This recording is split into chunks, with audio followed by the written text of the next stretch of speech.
Bonsoir à tous et à toutes, soyez les bienvenus au rendez-vous du Flash Info avec Kingo TV.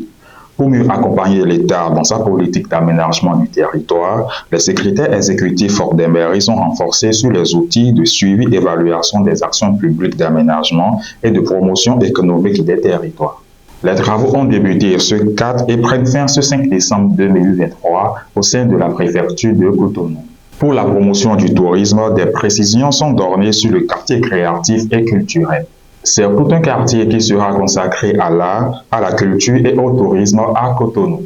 Avec les compartiments qui y sont prévus, le quartier créatif et culturel sera un véritable lieu de plaisance, d'émulation, de rencontres et de tourisme.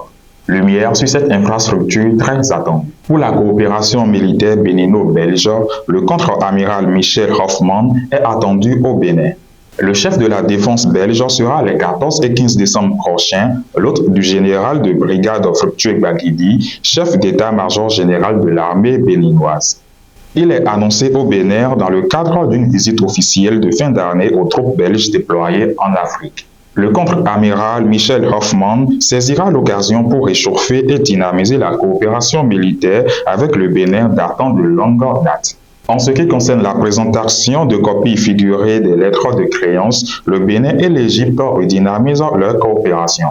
La République arabe d'Égypte a une nouvelle ambassadrice au Bénin. Celle-ci est allée ce lundi 4 décembre 2023 présenter les copies figurées de ces lettres de créance à Olusegun Achardi Bakari, ministre des Affaires étrangères. Parlons à présent de l'étude du projet de loi de finances gestion 2024 où Adidjatou Martis défend un budget de baisse de 6,06%.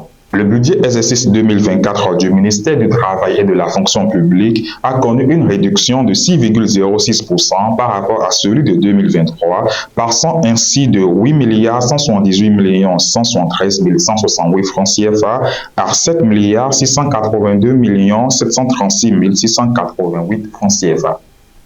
La ministre Adidjatou Martis, en charge de ce département ministériel, a planché ce lundi 4 décembre 2023 devant la mission budgétaire du Parlement pour présenter les grandes lignes des prévisions budgétaires.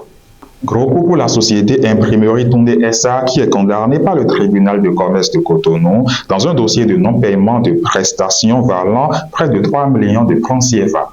Dans le département du Koufo, un ancien journaliste décède. Grégoire Despoints-Gbagou, ancien journaliste à la radio Koufo FM et correspondant de la radio nationale dans le Koufo, n'est plus. Il a tiré sa révérence ce dimanche 3 décembre 2023.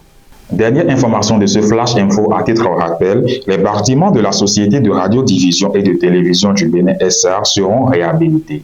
Le gouvernement a autorisé le 9 novembre 2023 en Conseil des ministres la réalisation des études architecturales et techniques en vue de la réhabilitation.